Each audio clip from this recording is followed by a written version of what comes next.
இது ஓஷோ சொல்லுவார் தந்திராவில் ஓஷோ என்ன சொல்கிற, அது ஒன்றும் இல்லைங்க அப்படின்னாரு.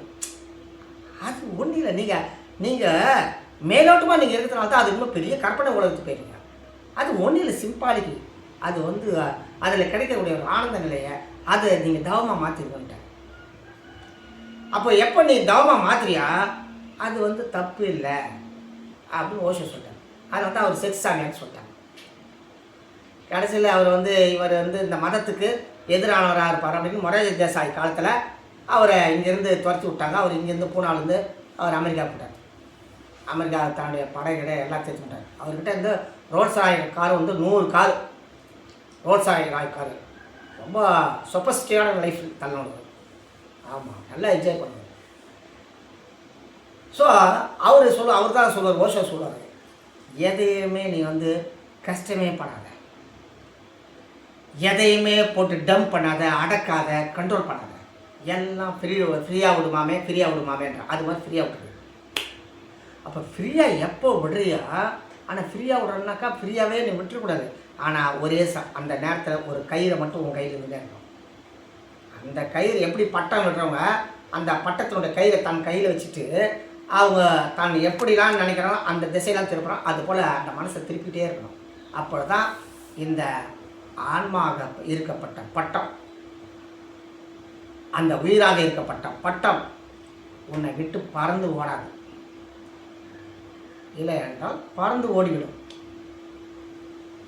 இங்கே பல பேர் உபதேசம் வாங்குறாங்க. ஆனால் அவங்களுடைய நிலைப்பாடு வந்து சில சொல்ல முடியாமல் கஷ்டத்தில் இருக்கிறாங்க. ஒருத்தருக்கு உடல் உபாதை, ஒருத்தருக்கு எங்கள் சாமி நம்ம சாமி அப்படின்றாரு. அம்மா அது கூட ரொம்ப சொல்லிட்டேன், நீ பயிற்சியை பண்ணாத, நினப்பு மட்டும் வைங்க. நினப்பை சுழிமுனையில் நினப்பு வைங்க. நடக்க சொல்ல வைங்க, படுக்க சொல்ல வைங்க, சாப்பிட சொல்ல வைங்க. எங்கெல்லாம் என்னெல்லாம் செய்யலாம் அப்போ அந்த இடத்துலலாம் உங்கள் நினைப்பு அங்கேயே போயிடணும். அந்த இடத்துல போயிட்டா போவோம். நீ பயிற்சியை செய்யணும்னு அவசியம் இல்லை. இது வந்து தாவோயிசத்தில் சொல்லக்கூடியது. தாவோயிசத்தில் இப்படி தான் சொல்லுவான், நீங்கள் உட்காந்து மணிக்கணக்கில் தியானம் பண்ணணும்னு அவசியம் இல்லை. இந்த மனசு எடுத்துமே இந்த இடத்துல வச்சுக்கோ. நீ நடந்த சொல்ல கூட அந்த இடத்துல கவனத்திலே இரு. வேலை செய்ய சொல்ல கூட கவனத்திலே வச்சுக்கோ. சாப்பிட சொல்ல அந்த இடத்துல மனசு உன்னால் எவ்வளோ நேரம் முடியுதோ மனசு எடுத்துமே அவங்க வி. இப்படி படுத்த உங்களுடைய நிலைப்பாடு மனமானது அந்த எந்த இடத்துல சொன்னமோ அந்த இடத்துல போய் நின்னுடும். அப்போது உன்னுடைய மையத்தில் நீ போய் உட்காந்துட்டேன்னு அர்த்தம். உன் மையத்தை விட்டு நீ விலகலை. அப்போ உன் மையத்தை விட்டு நீ எப்பொழுது உட்கார்ந்து விட்டாயோ புவியீர்ப்பு விசையிலிருந்து நீ விடுபட்டு விட்டாய் என்று அர்த்தம். எப்பொழுது நீ புவியீர்ப்பு விசையில் மாட்டிக்கொண்டாயோ உன் மையத்திலிருந்து நீ விலகி விட்டாய் என்று அர்த்தம். மையத்தை எப்பொழுதுமே நீங்கள் மையத்திலேயே இருந்து கொண்டு இருக்கணும். மையம்தான் சுழி. நம்ம சொல்கிறோம் இல்லையா, புயல் வருது, சுழலுது, தண்ணி வந்தால் சுழல் வரும். அந்த சுழலில் வந்து தப்பிக்க முடியாது. அதுபோல் அந்த சுழி என்ற சுழலில் போய் நீ உட்காந்துட்டினா ஒன்றுமே இல்லை, ஆபத்தே இல்லை, பிரச்சனையே இல்லை. ஆனால் நம்ம என்ன செய்கிறோம், முடியல. தாலு வேலை இல்லாமல் சொல்கிறோம், தான் சாமியாக இருக்கா வேலை சொல்லிடுவான். நம்ம நிலைப்பாடு நம்ம தான் தெரியும் கஷ்டம் அப்படின்னு ஒரு நேரம் நினைக்கிறேன். ஒரு நேரம் சாமி சொன்னார், சரி நீ கொஞ்ச நேரம் உட்காந்து பார்ப்போம், கொஞ்ச நேரம் நினச்சி பார்ப்போம் அப்படின்னு சேரில் உட்காந்துனே அப்படின்னு நினைப்பாரு. சரிட்டு அட போட டிவி போட்டு பார்ப்போம். என்ன சுந்தர சொல்லு சுந்தர, இந்த வர சுந்தர போல சுந்தர அவ்வளோ போச்சு. ஏன்னு கேட்டால் மனம் எப்பொழுது எதற்காவது அடிமையாகி இருக்க கொண்டே நினைக்கும். மனசு வந்து ஏதாவது ஒரு இடத்துல அடிமை ஆகணும் இருக்கணும். மனம் என்பது என்ன, அது எங்க இருக்குது?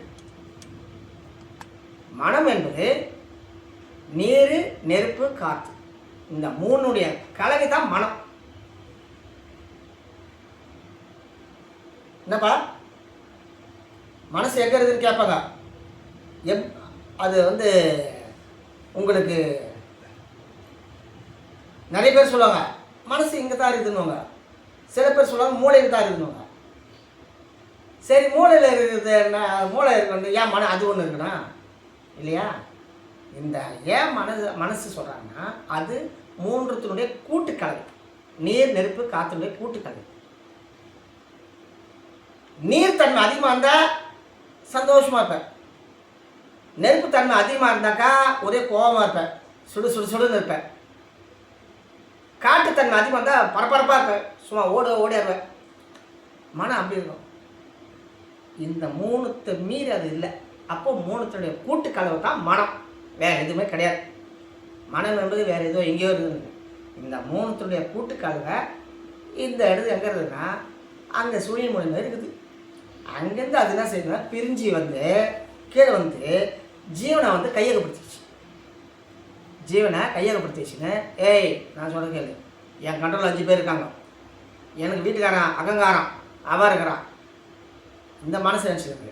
அகங்காரத்துக்கு இன்னொரு பொண்டாட்டி இருக்குது, ஈகோ. அகங்காரத்துக்கு 2 பொண்டாட்டி, ஒன்று மனசு, இன்னொன்று ஈகோ. மனசை கூட ஓரளவு இது பண்ணிடலாம். ஈகோ என்ன விடக்கூடாது, போட்டு தள்ளிடணும் அவனை. நான் யாருன்னு தெரித்தால அந்த ஈகோ தான் இன்றைக்கி எல்லாரையும் ஆட்டி படைப்பதே. மனசால் ஒரு வானை நமக்கு என்னத்துக்கு, பணம் இருக்கிற வரைக்கும் மனசு விட்டுடும். ஆனால் ஈகோ அப்படி இல்லை. பணம் எல்லாம் கூட அப்படிலாம் முடியாது, அவனை எப்படி இருந்தாலும் நம்ம போட்டு தள்ளிடணும், கடனாக வாங்கி தள்ளிடணும் அப்படின்னு நினைக்கும். இந்த ஈகோவில் தான் இன்றைக்கி உலகமே. இன்றைக்கி நடக்கிற சண்டை கூட அந்த ஈகோ தான். இப்படி இந்த ஈகோ ஆனது அகங்காரத்தினுடைய ஒரு மனைவியாக இருக்குது. இதுதான் கடைசியில் இருக்குது. அப்போது நம்ம என்ன செய்யணும்னா மனம், அதாவது புலன்களை புலன்களை அடங்க சொல்ல மனம் அடங்கும். மனம் அடங்க சொல்ல உங்களுக்கு அறிவு அடங்கும். அறிவு அடங்குறதுனாக்கா அகங்காரம் அடங்கிடுச்சுன்னு அர்த்தம். முன்னாடி ஈகோ அடங்கிடுச்சு கிடையாது. அதாவது மனம் அடங்கிடும், ஈகோ அடங்கிடும், அகங்காரம் அடங்கிடும். அறிவு மட்டும் இருக்கும். அறிவும் கடைசியில் அடங்கிடும். ஆத்மா மட்டும் தனித்து நிற்கும். ஆத்மா தனித்து அந்த ஒன்றே ஒன்று தான் இருக்கும். இந்த தேகம் அப்படியே இருக்கும். ஆத்மா மட்டும் இறைநிலையில் போய் அதுவும் இல்லாத நிலை ஆகிடும்.